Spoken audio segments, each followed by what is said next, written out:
अस्सलाम वालेकुम students, welcome back to my channel. आज हम करेंगे क्लास 6 का मैथ 6.5। तो क्वेश्चन नंबर 1 को देखते हैं, सिंप्लीफाई द फॉलोइंग। तो फर्स्ट क्वेश्चन में हम लोगों ने क्या करना है, क्वेश्चंस को सिंप्लीफाई करना है, मतलब हमने इनको सॉल्व करते रहना है। तो पहला स्टेप क्या है, क्वेश्चन क्या है, x plus y plus 3x plus 2y plus 4x। तो इसमें क्या है, प्लस करना है। तो हम सबसे पहले क्या करेंगे, जो लाइक टर्म्स हैं उनको एक तरफ कर देंगे और अनलाइक मतलब x वाली वैल्यूज को एक तरफ लिख देंगे और y वाली वैल्यूज को एक तरफ लिख देंगे। तो कैसे, x plus 3x plus 4x पहले लिख देंगे ब्रैकेट में, फिर प्लस, फिर 2y प्लस y कर देंगे। x वाली वैल्यूज एक तरफ हो गई और y वाली वैल्यूज एक तरफ हो गई। अब इनको क्या कर देंगे, सम। 3 प्लस 1 क्या होता है, 4x प्लस 4x 8x, और ये क्या हो जाएगा, 2 plus y is equal to 3y। तो नेक्स्ट पार्ट क्या है हमारा, a plus a minus 3a by 3। अब यहाँ पे क्या है, हम लोगों ने सबसे पहले बचपन में आप लोगों ने पढ़ा होगा डिमास रूल। अब डिमास रूल में क्या होता है,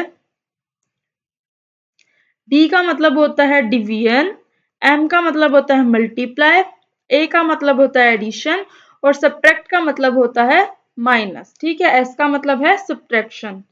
तो अब यहाँ पे इसका मतलब क्या है कि अगर हमें कोई भी सेट हमें साथ में मिल जाए, मतलब प्लस भी करना है, माइनस भी करना है, डिवाइड भी करना है, लेकिन हमें समझ नहीं आ रही कि भाई हम सबसे पहले क्या करेंगे। तो अगर डिवीजन है तो हम सबसे पहले डिवीजन करेंगे, अगर डिवीजन नहीं है तो मल्टीप्लाई। अब यहाँ पे क्या है, सबसे पहले जब भी मैथ्स का रूल है कि जब भी आपकी पैरेंथेसिस लगी होंगी तो आपने सबसे पहले किनको सॉल्व करना है, इन पैरेंथेसिस के पार्ट को सॉल्व करना है। अब पैरेंथेसिस के पार्ट के अंदर क्या है, 3a बाय 3, 3a बाय मतलब डिवाइड है ना, डिवाइड हो रहा है। यहाँ पे बुक में क्या है सिंबल, यहाँ पे डिवाइड का, तो ये क्या है डिवाइड का सिंबल। तो ये क्या हो रहा है, डिवाइड 3। तो इसको हम कैसे सॉल्व करेंगे, 3a एज इट इज लिख दिया। अब ये जो डिवाइड है वो क्या हो जाएगा, रेसिप्रोकल बन जाएगा, और ये क्या बन जाएगा, रेसिप्रोकल लेंगे तो 1/3, डिवाइड की जगह पे मल्टीप्लाई लगा के इसका क्या कर देंगे, रेसिप्रोकल। अब ये क्या हो रहा है, मल्टीप्लाई हो रहा है ना, तो अब ये क्या है, 3 से क्या हो जाएगा कट, तो क्या बचेगा, a 1 जा a। ठीक है, तो यहाँ पे हमने क्या कर दिया, यहाँ पे हमने 3a/3 का आंसर लिख दिया 3। अब हमारे पास पीछे क्या बचा, a प्लस a को हमने ऐसे ही लिख दिया और माइनस लगा के ब्रैकेट का इसका आंसर क्या है a, तो हमने इसको लिख दिया a को। अब यहाँ पे क्या है, एक नंबर प्लस का है a और एक नेगेटिव का। तो जैसे अगर एक पॉजिटिव होता है एक नेगेटिव होता है तो वो आपस में क्या हो जाते हैं, कट। तो अब ये वाला a और ये वाला a क्या हो जाएगा, 0, और पीछे हमारे पास क्या आंसर बचेगा, सिर्फ a। नेक्स्ट पार्ट की तरफ चलते हैं। नेक्स्ट पार्ट में क्या करना है,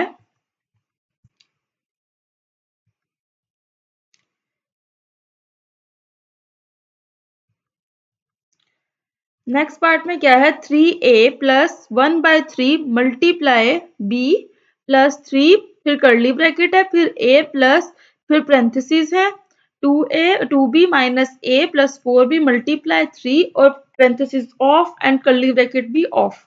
ठीक है, अब मैथ्स का रूल क्या है कि सबसे पहले हम लोगों ने पेरेंथेसिस को सॉल्व करना है, फिर उसके बाद हमने करना है कर्ली ब्रैकेट को सॉल्व करना है, और फिर हमने करना है स्क्वायर ब्रैकेट को सॉल्व। ठीक है, तो सबसे पहले यहाँ पे क्या है, पेरेंथेसिस। हम लोग पहले किस पार्ट को सॉल्व करेंगे, इस वाले पार्ट को, पेरेंथेसिस वाले पार्ट को। अब इसके अंदर भी एक माइनस है, एक प्लस और एक मल्टीप्लाई। तो अब हमें समझ नहीं आ रही कि अब हम क्या सॉल्व करेंगे। तो हमारे पास कौन सा रूल है, डिमैथ्स का रूल है। अब डिमैथ्स में क्या आ जाता है, सबसे पहले डिवीजन आती है इसमें डिवीजन नहीं है, तो क्या है, मल्टीप्लाई। मल्टीप्लाई, तो हम इसको किसको सबसे पहले मल्टीप्लाई करेंगे, इस पार्ट को सॉल्व करेंगे। ठीक है, अब इसको सॉल्व करते हैं तो क्या आंसर आएगा, 4b मल्टीप्लाई बाय 3 का आंसर क्या आ जाएगा, 4 3 जा 12। तो इसकी जगह पे हम लोग क्या लिख देंगे, 12b। अब ये वाली जो आपने लाइन है ना, एज इट इज लिख देनी, यहां तक सारा एज इट इज लिख देना है, और बस इसकी जगह पे आंसर क्या लिख देना है, 12। ठीक है, 12b।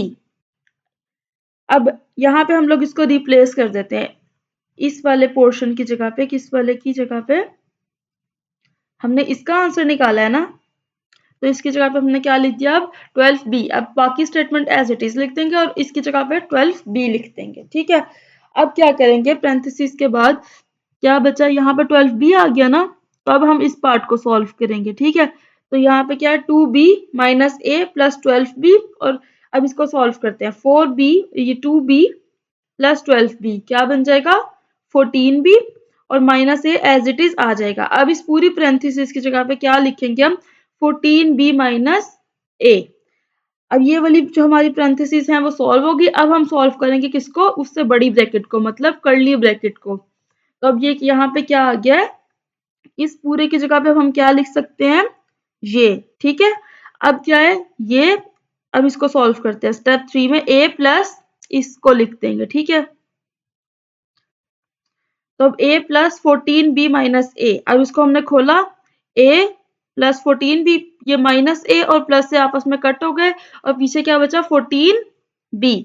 तो अब इसकी जगह पे हमने क्या लिख दिया 14b। अब यहाँ पे क्या है बाहर 3, अब ये क्या है 3 जो है वो मल्टीप्लाई हो रहा है किससे 14b से, तो यहाँ पे आ गया 42b। अब इस पूरे की जगह पे हम लोग क्या लिख देंगे 42b, ठीक है। अब नेक्स्ट स्टेप में क्या क्या बचेगा हमारे पास वो हम देखते हैं। 3a प्लस 1/3b, और बाकी इसकी जगह पे हम लोग क्या लिख देंगे, हमने फाइंड कर लिया ना, तो 42b।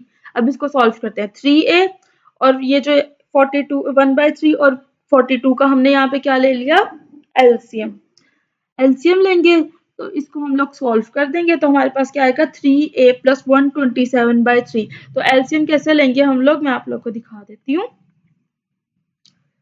42b क्या हो रहा है उसके किसके साथ प्लस हो रहा है 1/3b के साथ। तो एलसीएम कैसे लेंगे, 3 नीचे आ गया, जिसके नीचे कुछ नहीं होता उसके नीचे क्या होता है 1, ठीक है। तो अब ये क्या है 3, तो ये किससे मल्टीप्लाई हो जाएगी वैल्यू 3 से, और ये 3 1 जा 3 होता है, तो ये क्या हो जाएगा 1। तो 42 3 जा आ जाएगा 126 प्लस 1, तो इसका आंसर क्या आएगा 127/3b। तो आंसर क्या आ गया 3a एज इट इज आ गया, और 127/3b ऐसे ही आ गया, ठीक है। तो ये क्वेश्चन आप लोगों को समझ आ गया। अब हम करेंगे नेक्स्ट क्वेश्चन। बस इनमें हमने यही करना है कि हमने 1 बाय 1 सब चीजों को क्या करना है सॉल्व करना है। पहले हमने स्मॉल पैरेंथेसिस को, फिर कर्ली ब्रैकेट को, उसके बाद आहिस्ता आहिस्ता हम इसको स्टेप बाय स्टेप सॉल्व करते रहेंगे और वैल्यूज को क्या करते रहेंगे रिप्लेस। अब नेक्स्ट क्वेश्चन देखते हैं। इसमें भी सिंप्लीफाई करना है। 4x plus 5b plus 2a plus bracket 3a minus 9a by 3। तो इसमें भी अब हमारे पास क्या है दो ब्रैकेट्स हैं, तो हम पहले ब्रैकेट में जाते हैं, इसके अंदर एक और ब्रैकेट है, तो सबसे पहले हम लोग सबसे छोटी ब्रैकेट को सॉल्व करेंगे, ठीक है। अब इसके अंदर भी क्या है माइनस भी है और डिवीजन भी है, तो इसको क्या करेंगे पहले इसको सॉल्व करेंगे, इसको इसको, क्योंकि हम लोग क्या डी मैथ्स में पहले क्या करते हैं डिवीजन को सॉल्व करते हैं। तो 9a/3 का आंसर क्या आएगा, कटिंग हो जाएगी 3 की 9 से, ये 3 1 जा 3 3 3 जा 9, तो पीछे क्या बचेगा 3a, ठीक है। अब इसकी जगह पे हम क्या पुट कर सकते हैं 3a। अब नेक्स्ट स्टेप में इस वाले पार्ट को सॉल्व करेंगे, 3a माइनस क्या लिखेंगे 3a। अब हमने इसकी 9a/3 की जगह पे क्या लिख दिया 3a। 3a minus 3a is equal to 0। अब यहाँ पे इस पूरे ब्रैकेट की जगह पे हम लोग क्या लिख सकते हैं 0। तो अब हम इस पार्ट को सॉल्व करते हैं, ठीक है। 2a प्लस, अब इसकी जगह पे क्या लिखेंगे 0। 2a plus 0 is equal to 2a। अब हमने किसको सॉल्व कर लिया, इस पूरे पार्ट को सॉल्व कर लिया, तो क्या आंसर आया 2a। अब क्या करेंगे इसको लिखेंगे और इस पूरे ब्रैकेट की जगह पे क्या लिखेंगे 2a। 4x plus 5a plus 2a, ठीक है। अब क्या है लाइक टर्म्स को ऐड कर देंगे, 4x ऐसे ही लिख दिया, 5a प्लस 2a क्या हो गया वो 7a। तो यहाँ पे हमारा ये वाला क्वेश्चन भी क्या हो गया कंप्लीट। उम्मीद है कि आपको इसकी भी समझ आई होगी, ठीक है। अब हम करेंगे next part. a plus square bracket b plus a minus b plus a minus b।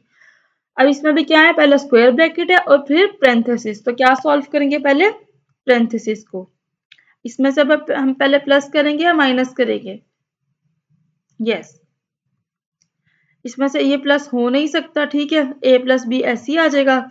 और बी, ये एक प्लस का और एक माइनस का, तो ये क्या हो जाएंगी, वैल्यूज कट हो जाएंगी। तो इसकी जगह पे हम क्या लिखेंगे, इसको जब हम सॉल्व करेंगे ये वाली वैल्यूज कट होगी, बी माइनस बी 0 और पीछे क्या बचा, ए। अब इस पूरे की जगह पे हम क्या लिख सकते हैं, ए।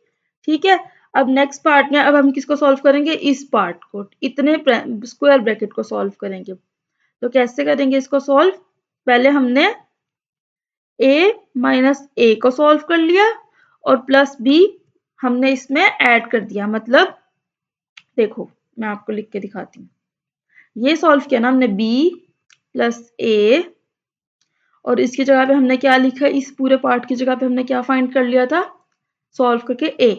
ठीक है, अब a माइनस ए क्या हो गया, कट हो गया और पीछे हमारे पास क्या बचा, सिर्फ b। मतलब इसकी जगह पे हमने 0 लिख दिया और b। ठीक है, अब ये वाला पार्ट हमारा पूरा सॉल्व हो गया और इसका आंसर क्या आ गया हमारे पास, b। इस पूरे की जगह हम क्या लिखेंगे, b।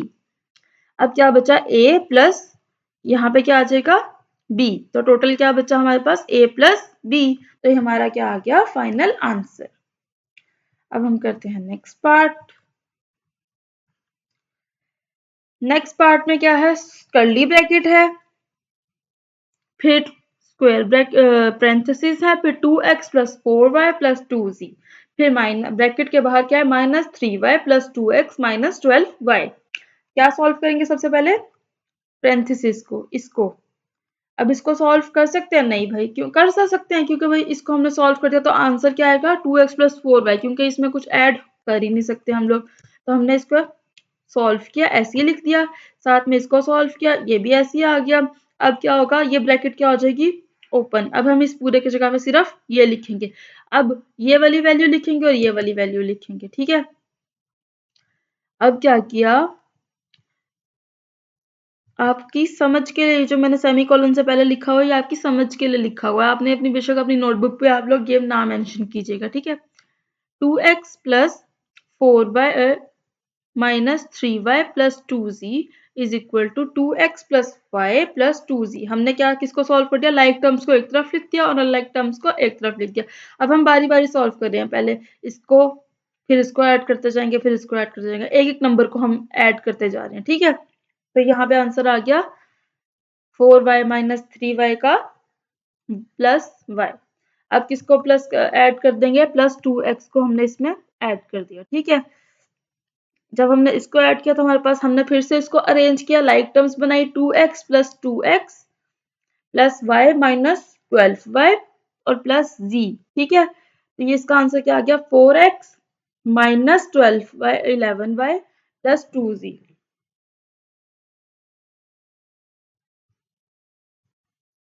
तो ये जो हमारा पूरा पार्ट बचा था, हमने बाद में क्या कर दिया, इसको भी यहाँ पे सॉल्व कर दिया। तो इस तरह से हमारा क्वेश्चन क्या हो गया, सॉल्व। यहाँ पे जो स्टेप मिसिंग है ना, वो लाइक टर्म्स को अरेंज करने का, हमने यहाँ पे क्या कर दिया, डायरेक्ट ही प्लस कर दिया। ठीक है, लाइक टर्म्स को एक तरफ लिख दिया। ठीक है, वरना अगर हम लोग इसको ब्रैकेट को पहले खोलते हैं तो हम लोग क्या लिखते हैं, 2x plus y plus 2z, ये था ना हमारे पास, और हमने इसमें क्या ऐड करना था, ये प्लस 2x माइनस 12y। तो ये स्टेप मिस था। हम डायरेक्ट भी लिख सकते हैं, समझाने के लिए मैंने आप लोगों को लिख दिया। तो इसको हमने अब लाइक वैल्यूज को एक तरफ लिख दिया और अनलाइक को एक तरफ लिख दिया। ठीक है, अब हम करते हैं नेक्स्ट पार्ट। नेक्स्ट पार्ट क्या है, हमारी वर्ड प्रॉब्लम है। तो सबसे पहले हम इसकी स्टेटमेंट को रीड कर लेते हैं। Waqas, Waqar and Saif are selling the bags of sweets. Waqas is selling 8 bags of sweets. Waqar is selling 12 bags of sweets and Saif is selling 20 bags of sweets. तो हमारे पास given data क्या आ गया, वकार के 8 bags हैं, वकार के 12 bags हैं और सैफ के 20 बैग्स हैं। However, Vakar decided to eat 3 of his bags of sweets as he was hungry. अब वकार ने क्या डिसाइड किया कि वो अपने 3 बैग्स को क्या कर लेगा, ईट कर लेगा जब उसको भूख लगेगी। Saif decided to give 2 bags of sweets to his brother. Saif ने क्या डिसाइड किया कि मैं अपने 2 बैग्स अपने भाई को दे देता हूँ। क्रिएट एन मतलब create an algebraic expression that represent the total amount of sweets packed that they were selling all together. Then simplify the expression. सबसे पहले क्या लिख लिया, गिवन डाटा लिख दिया। वकास के पास कितने बैग्स हैं, 8 बैग्स। वकार के पास कितने बैग्स हैं, 12 बैग्स। और सैफ के पास कितने बैग्स हैं, 20 बैग्स। अब क्या उन्होंने हमें नेक्स्ट स्टेटमेंट में क्या बोला था कि वकार ने अपने 3 बैग्स को ईट कर लिया। ठीक है, वकार ने 3 बैग्स को ईट कर लिया। सैफ ने 2 को बैग्स को अपने भाई को दे दिया। तो अब इसका एक्सप्रेशन लिखना है और टोटल लिखना है। तो कैसे लिखेंगे, सबसे पहले अलजेब्रिक एक्सप्रेशन बनाया, 8 प्लस 12 माइनस 3 प्लस 20 माइनस 2। ठीक है, अब वकास के बैग्स तो ऐसे ही आ गए ना,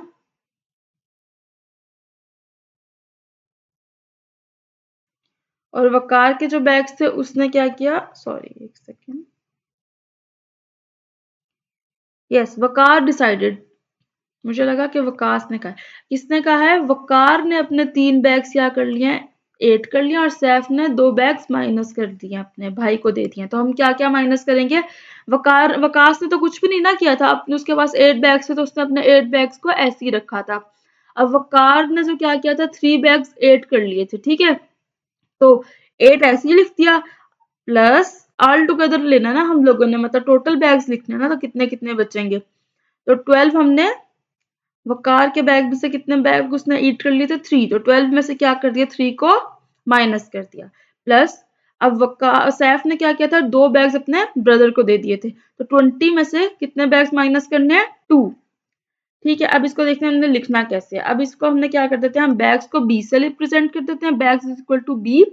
अलजेब्रिक एक्सप्रेशन क्या आएगा, 8b plus 12b minus 3b plus 20b minus 2b। मतलब हमने हर डिजिट के साथ b को ऐड कर दिया कि ये क्या रिप्रेजेंट कर रहे हैं, बैग्स को।